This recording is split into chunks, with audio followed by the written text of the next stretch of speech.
Yes, people. Hopefully everyone's good. Welcome to the Once You're in Your Own podcast, joined by Finn's idol, Yeah. Senor AJ Morris. AJ, for people that don't know who you are, give a brief introduction and please do not mention the fact that you got into training through go-karting, okay? Yeah, we don't want to hear We all don't want to hear that. that. Fuck's sake. Really? No, guys, it's really good to be on. Obviously, thank you for having me. I think what you've been doing for a long time on this podcast has been immense, and also recently, like with the show reviews and stuff like that, the amount of effort that you put into those is really cool. Like especially alongside what you already do. Because I know how much time that takes. So huge respect to you guys. As for myself, been coaching since 2014. I you knew what I was going to say. Yeah, 2014 started coaching. And yeah, like natural bodybuilding is my thing. Basically, that's what I do all day is coach natural bodybuilders and obviously put out natural bodybuilding based content. Recently with MBW as well, building a site, education platform, trying to have a wider scale impact. And yeah, I guess that's what I've been doing for like the last 10 years. And very lucky to be at a point now where, I'm coaching the kind of athletes that I kind of wanted to coach when I first started, really. When I first got into bodybuilding, I knew I wanted to coach top level athletes, people Have that to wanted to coach, turn pro, have to etc. coach shit people like me Yeah, first. you start with Finn. Mate, no, not at all. Not at all. Like you were again one of those like first clients that really did well at a national level. I was still kind of getting going at that point. So yeah. Which is funny because I think we both Yeah, collectively viewed you as like up there when Finn was competing. Because for you to say Oh, that, that's quite funny because I remember having you as like the top coach at that point within the natural I bodybuilding think scene already. I think that's from a social media standpoint as well, Yeah. though. Like, yeah, definitely. but I remember even like speaking to you since then, like, and obviously like how it's all progressed anyway, regardless like of your own knowledge or your own coaching, like how Sure. everything's progressed since then. Like it's very different now in terms of like the length of Mm. a natural prep and like how you go about things now, which is good because it's like it's credit to you. And I think as well, like realistically, most people would see you as one of the, if not the, like in the UK, like top coaches in within natural bodybuilding. And then obviously you have MBW as well.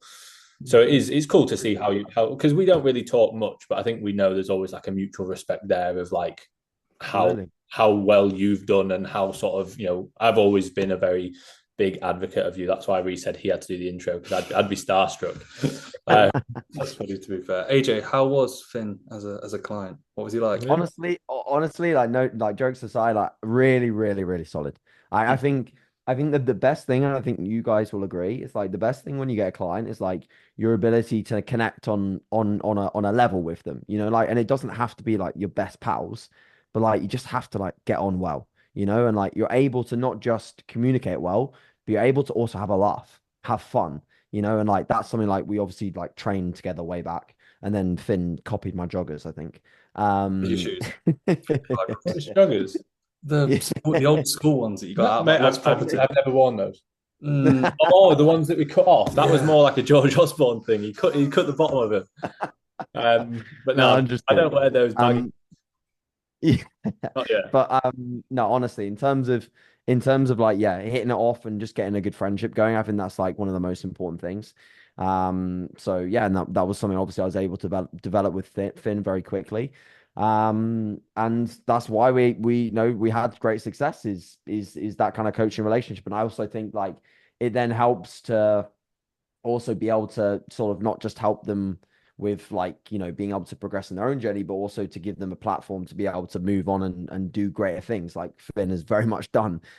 So if you give someone a good coaching experience and they're into that sector and they want to move forwards as a coach in whatever form, I think being able to have that kind of friendship conversations back and forth that aren't just check-ins really does help. So yeah, it was great.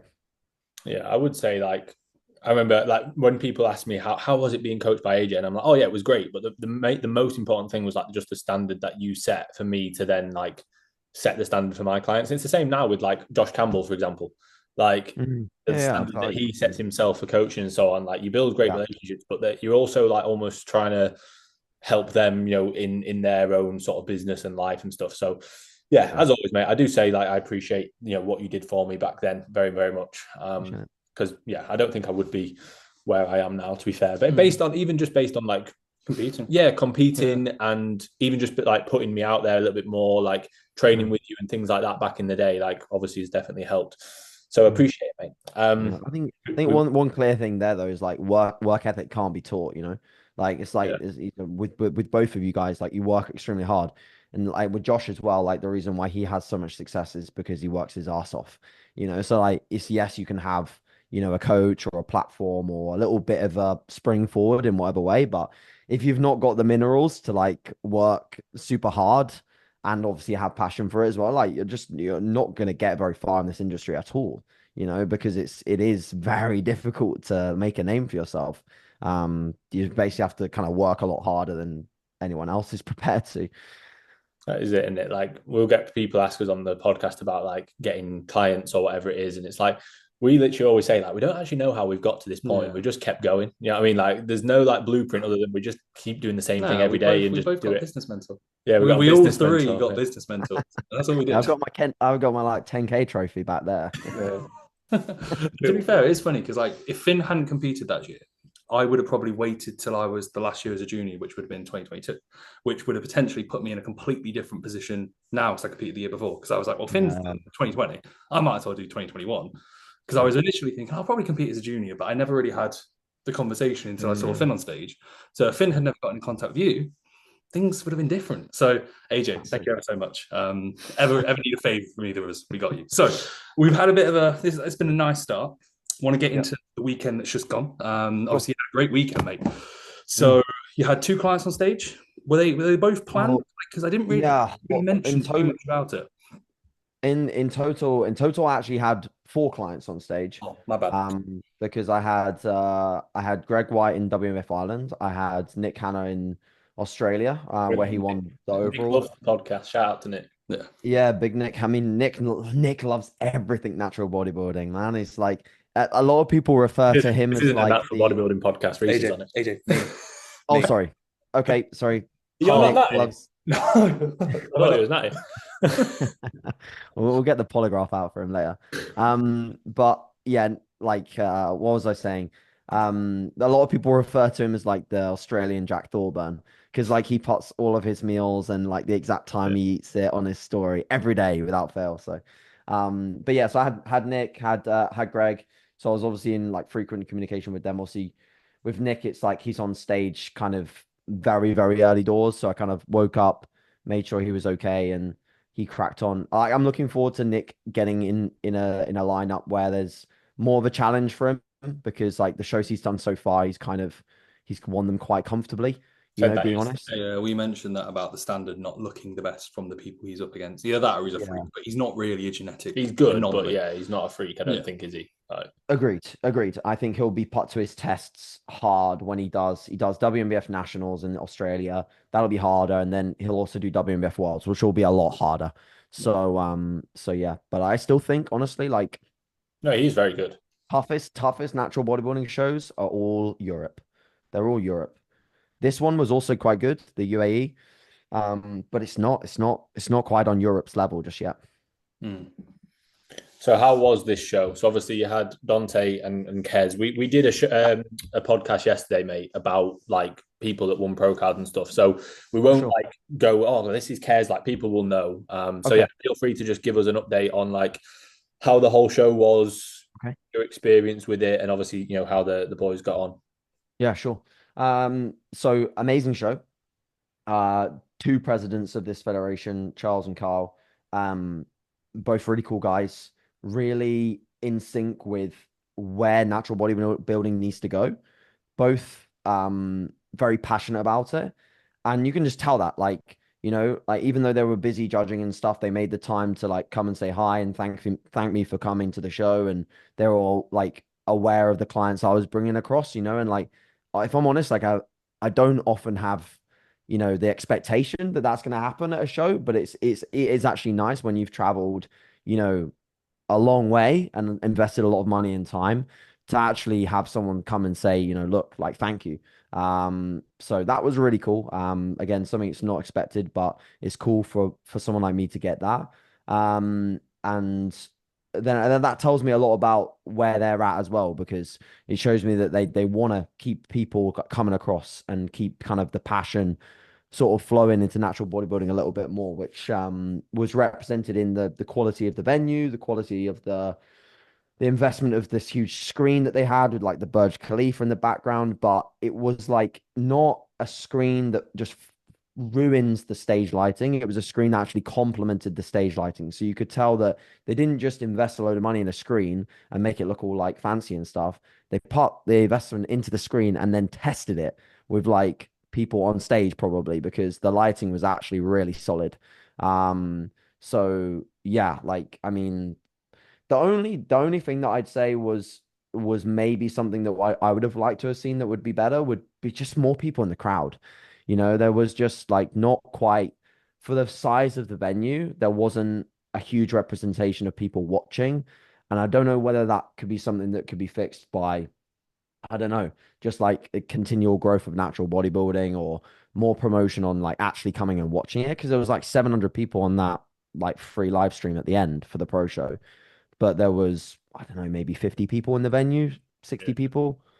And that's something that in the UK, I think we do relatively well. Obviously, we do have smaller venues, but we do always get a good crowd, get a lot of Time supporters, was get a lot it? of families and stuff. What time was like the overall and stuff on, or the in the pro show? Like, was it late? Well, to be honest, I'd say there was a similar number of people all day. There wasn't like it never felt like it was I a feel lot of people. like at the UK shows, like UK AFBA, it's packed at the start, and then like by the end, there's like Oh, it's dead. 10 Yeah, of yeah, us, and we're like, yeah, "Can we of go course. home now, Lee?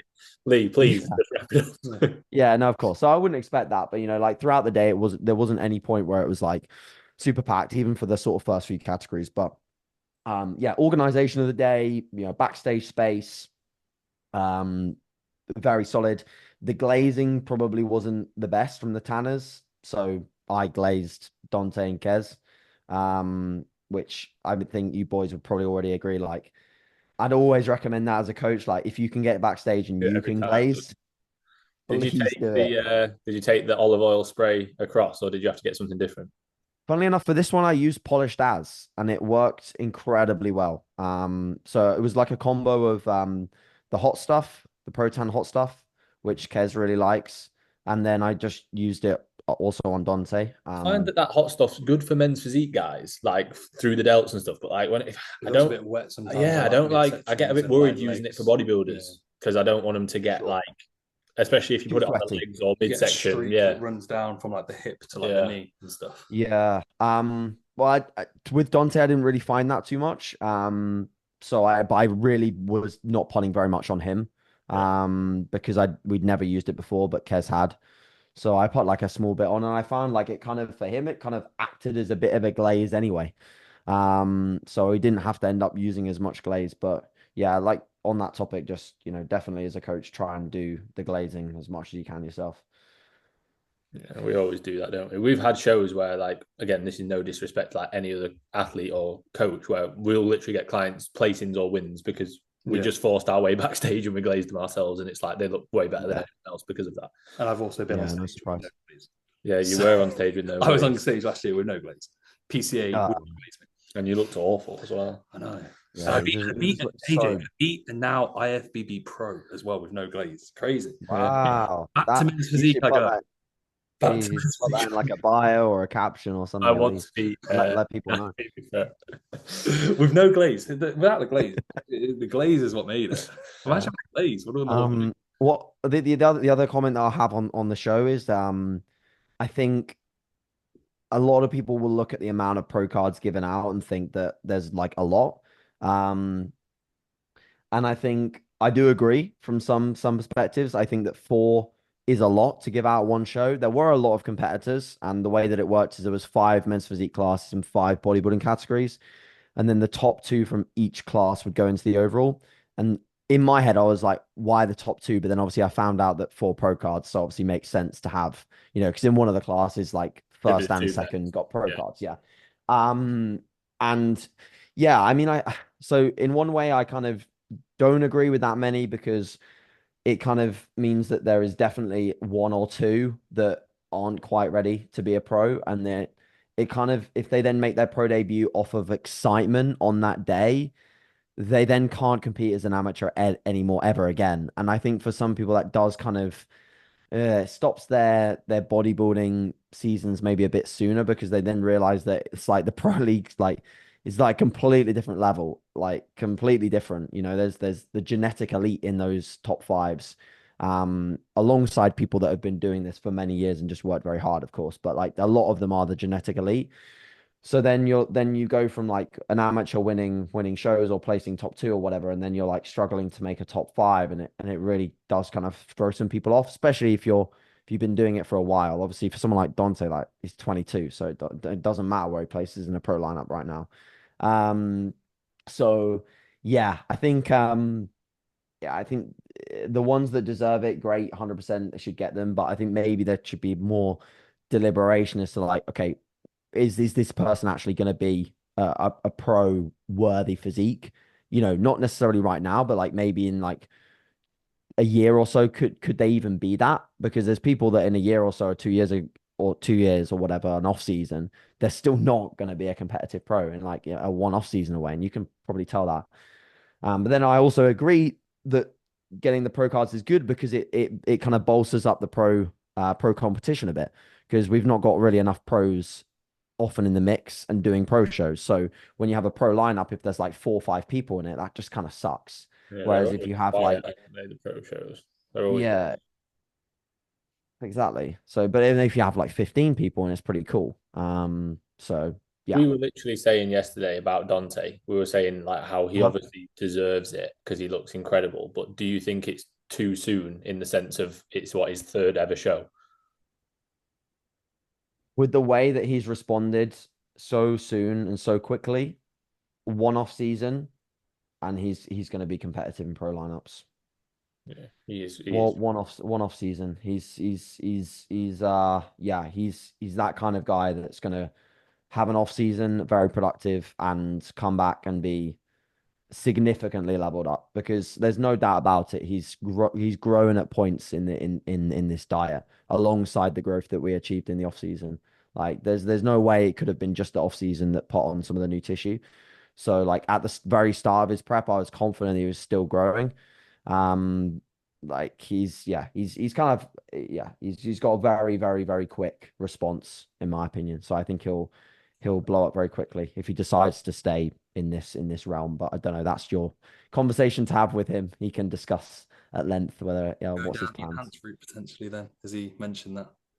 He hasn't really mentioned it that heavily. We've had some small discussions about his plans. But I think he's the type of guy that like with this kind of structure and stuff, you could see why that would be something that he might like start to think about in his head, because I mean, fill that structure with a hell of a lot more muscle, and who knows what could happen.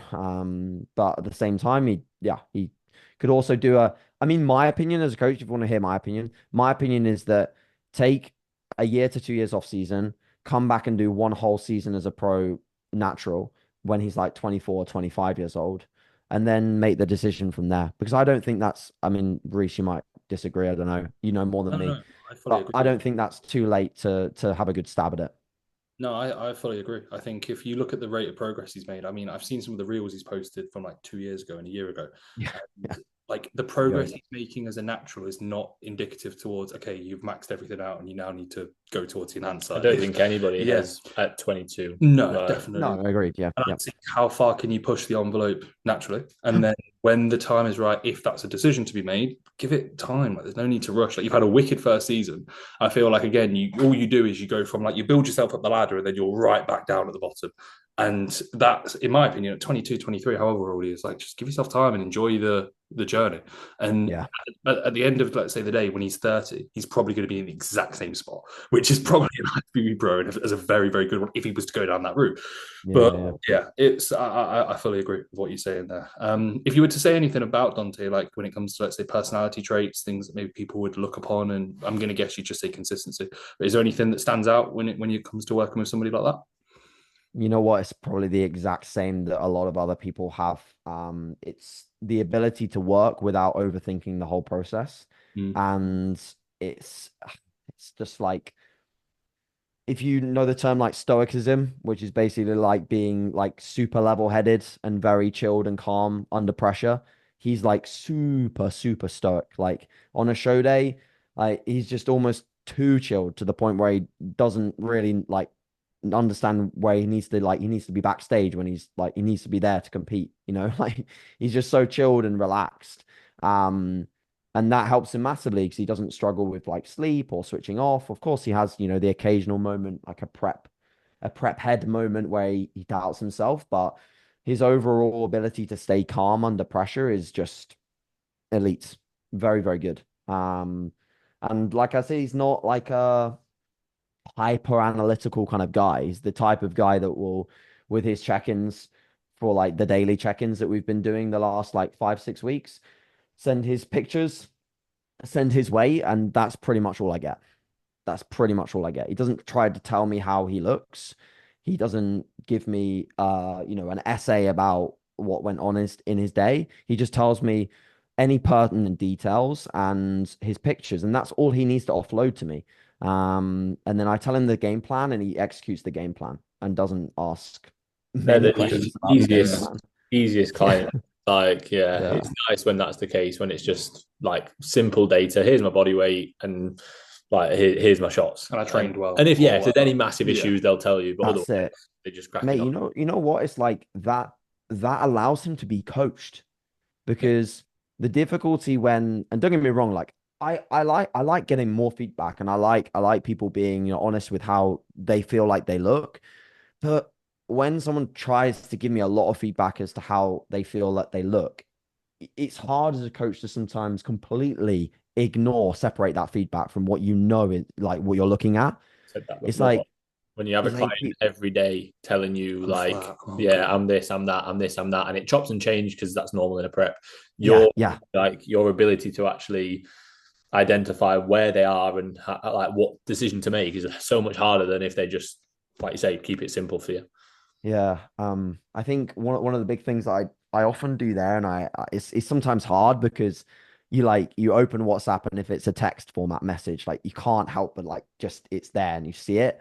But like what I always try and do is like I try to immediately just grab into the pictures and then look at the sheet if I need the data for the weight, and then make my decisions and then look at what they said, like complete like as an afterthought. A lot of the time that Um, aligns as well, doesn't it? So you'll know yeah, when they look shit, and then you'll read the message, and it's like, mate, I didn't get a pump. I feel horrendous. Yeah, I know. I feel can like shit.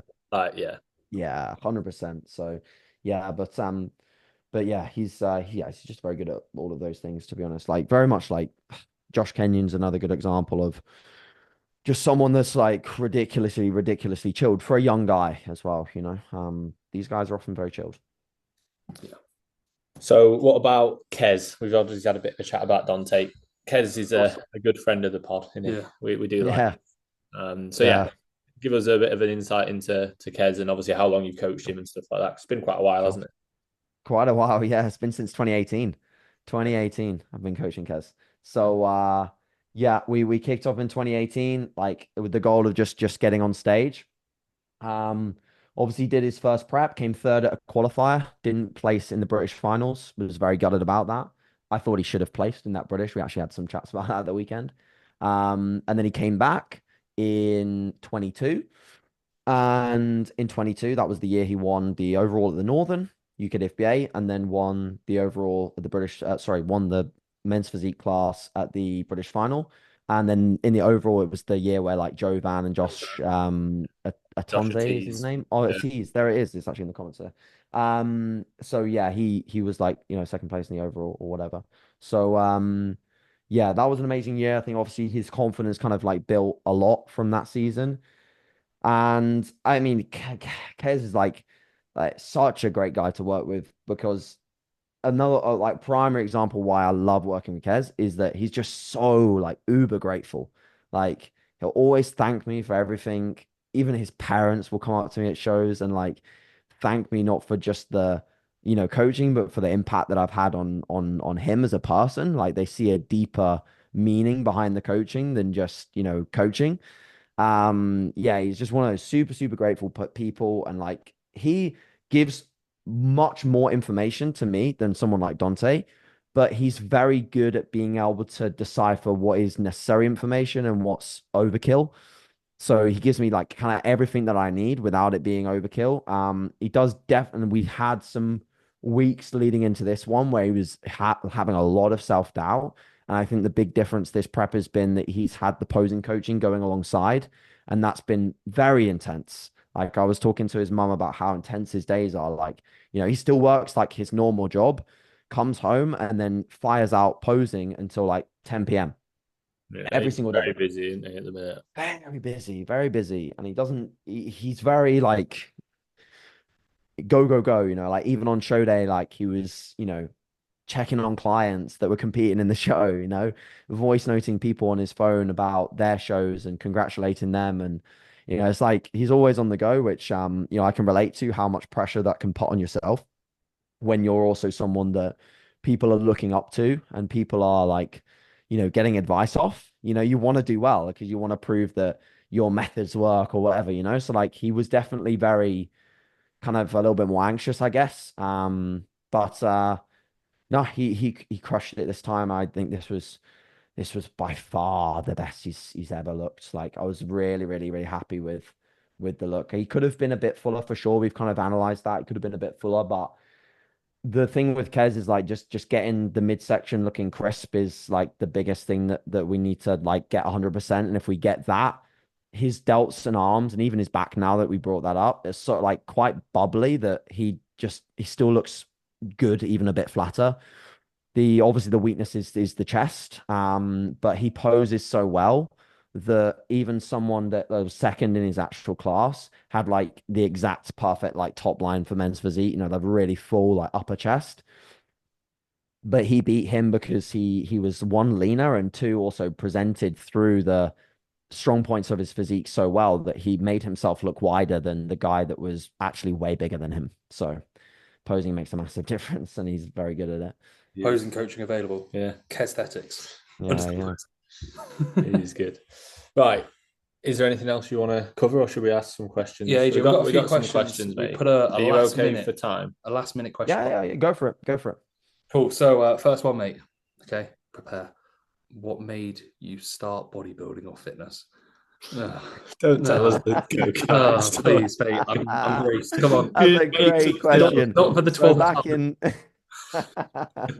No, okay. Like for me, it was just I was already passionate about like fitness and I enjoyed going to the gym. That was the bottom line. Like I didn't even know bodybuilding was a thing when I went to the gym. Went to the gym. I had a friend that was, training, and we like friends. he was AJ. Who's the friend? what the actual friend that I had. His name was Louis. We thought it was someone else.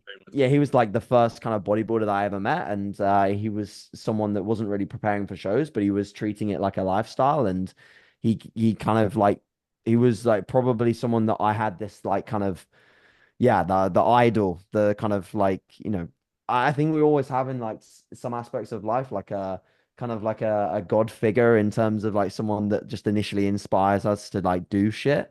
Yeah. No, shut up. You're a mentor to And us, okay? We're disciples. And I went away from natural bodybuilding. You need to pick someone else. AJ's mine. AJ's mine. You need someone else. Yours is JP. Okay, great. Yeah, so that was that, and then that's how I got into it, basically. Long story short. Right, I've got one from one of your clients, Lou Fitness. Okay. It's an intense question, mate. Oh God. Can I get added to AJ's close friend stories? Oh Jesus! I mean, I'm sure. So I like no problems.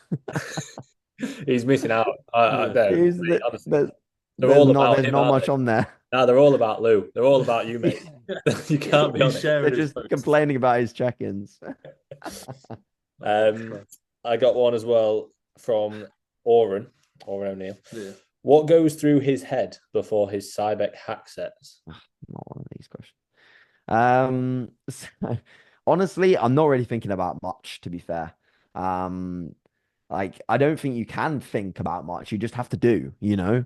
So yeah, of course I have like the right music in, and I've, you know, prepared myself in the warm-ups mentally and physically and shit like that. But you know, I don't really think if I think like if I think about the shit that I've got to think about to do something really, really like heavy, then I honestly just think it's a distraction for me. Like it's something that actually takes away from the set more than me just knowing that I can do it. I have the confidence to do it and just actioning it. Just that's what I think works the best for me. Stop the share. Yeah, Okay. we can go back to the. Sorry, AJ. Just going to for That's the all right. viewers. There we go. Back. It's all right. Share the screen. No, to be fair, I feel like we went through a phase where like every fucking set would absolutely batter ourselves mentally, and like it's fun, but we were so trashed like constantly, like really bad, like really, really bad. And then believe it or not, like you actually get strong. I mean, AJ knows on the hack. Finn's yet to know, but I've ruined my quad on the hack 3 years ago. You guys are so injured, right? Like, God, not good. AJ, this wasn't a question that I actually got, but it's a question I've got for you. What got you into coaching? Like, what was your first exposure into coaching? Who did you get on stage first? How did you get into that? Sure. So I had a coach. I was like a personal trainer in a semi-private gym, and I had a coach called Nick Walsh, and he was like the guy that took me to my first show. He was just like another PT in the gym, you know. But he'd done like photo shoot preps and did like do you remember like the Miami Pro style shows? You know, he did them like fitness modeling shows, but he like got into like full like proper natural bodybuilding shape. You know, he was peeled. So I got him to prep me for my first show, and then I kind of learned I learned a lot from him. You know, in terms of like how to deliver coaching, how to care about people, and I learned a lot from being a PT in a semi-private studio because I learned how to like work with people, and get people results. And they were very big on like education, and they helped me sign up for loads of different courses, which helped me educate myself.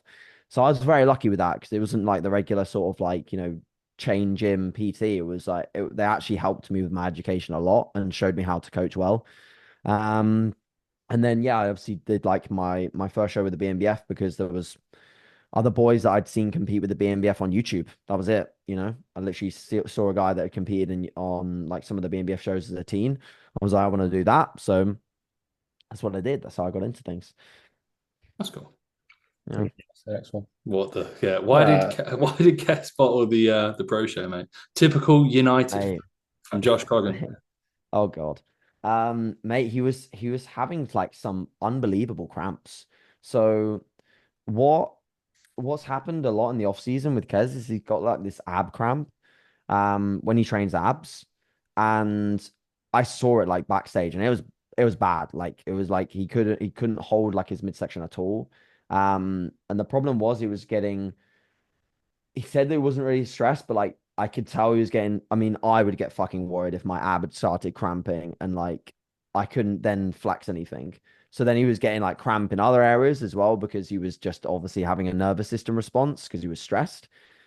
Um, so yeah, it was to the point where he just couldn't pose. And I think a lot of it was down to, posing for so long in his men's physique class and then going on to the overall. And his body was just like super, super tired. It's from a hydration standpoint, he was on like normal water the day, normal water the day before, a little bit of an earlier cutoff, but nothing drastic. Normal sodium on the day. We even put in more sodium and more water to try and remedy it. So like for me, we did everything we could to try and fix any electrolyte issues, but it seemed to be that it was more, I think, an isometric hold of the abs for so long that it just caused him to get cramp. That would be awful to have on stage. Like that would be the worst, especially Mate, you can imagine. You'd have to walk off. You'd be like, I can't get judged. Like that's what I said to him. I was like, you go on, you get ab cramp, and you're gonna have to walk off, and that's just gonna be worse than just not doing it. You've done everything you needed to do today. And yeah, it was gutting, but he can do the WNBF Pro show and make his pro debut there, where fingers crossed it won't happen. That would be cool. Right. Donte asked, in the next 3 to 5 years, where do you think / hope to see where natural bodybuilding is? Just the current direction. Current direction is really good. We need more people that are super passionate about what it can be, which is huge. Like, and I'm very much of the opinion that everything that's going on for natural bodybuilding, the NPC shows, PCA shows, whatever, like to me, it's all good. To me, it's all good. Like, yeah, testing, whatever, or yeah, people are in it for money. Who cares? Like, it gives the naturals more opportunities, and it shows that they're having some interest in what is a growing thing. So to me, it's all good. But yeah, I think we still need the passion though for like true, real natural bodybuilding that's like fueled by, you know, people that genuinely want to see it at the top. They have, that pure interest. So we need to still see that, and then we need to see a freshness to that. But I think that's coming. It's going to happen for sure. Fair enough. We have got more questions, but we'll end on one more. Yeah, we're not gonna. Yeah, we'll do that one. That's good. Got like 3 minutes, haven't we? Yeah, we don't want to keep you too long. So AJ, we want to hear you as a scout. Okay, it's not us. This is from Donal on the Finn's clients. What team bodybuilders have you got, or have you eyes on? What team bodybuilders have impressed you, and that you think potentially have very good potential? Teens. For me, FA, who was the winner of BNBF Midlands, I think if he can redistribute muscle on that weaker side, he will be absolutely unstoppable. Forgive me for forgetting his name, but he was coached by Leon Physique Collective and still is coached by Leon. Taekwondo, that's his name. Yeah, he's good. He's not a teen anymore. I think he's 20. No, but he's still. My goodness, if he keeps going with the natural side, again, we're looking at another like Nathan Williams with that kid. Yeah, he's crazy. Unbeatable if he gets totally peeled with all the muscle he's got. There's some great talent. Obviously, Josh, last year, again, him as a junior, it would take someone very good to beat him, because of the balance, the condition he brings, everything. So there's some huge talents that probably as juniors are going to give a lot of like men's open guys that have been doing this a long time. They're going to start to worry about those guys because there's a lot of them treating it with a lot of seriousness and willing to work very hard. So yeah, the standard. Yeah. I think a good sort of point to end on is I think a lot of that is down to you as well, mate. That's a bit of a nice. It's true though, isn't it? If you think about Appreciate it. If you think most people now who get into natural bodybuilding will be on MBW, will know who you are, will probably utilize a lot of your methods, and it does obviously drip feed into other coaches and so on and so forth. So like people like Josh, people like Jacob, people like most of the people that you've just spoken about, like, yeah, they're not all coached by you, but they definitely will have some sort of impact from that. So yeah, sick to see. That's good. Happy. Cool. Yeah. Awesome, mate. Thank you so much for your time. We've got literally less than a minute left. So AJ, the floor is yours. Give us an outro. Plug yourself. Go for it. Sure. I mean, thank you for watching. Main thing. Obviously, maybe join the site if you wish to. That's a great place to sort of learn more about natural bodybuilding and follow it. And yeah, just keep doing what you're doing, guys. Cool. Awesome. Cheers, right. Thank you for your time. Hope everyone's enjoyed. Subscribe. We'll see you later. Goodbye. Bye. Cheers, Bye bye. See you later, mate.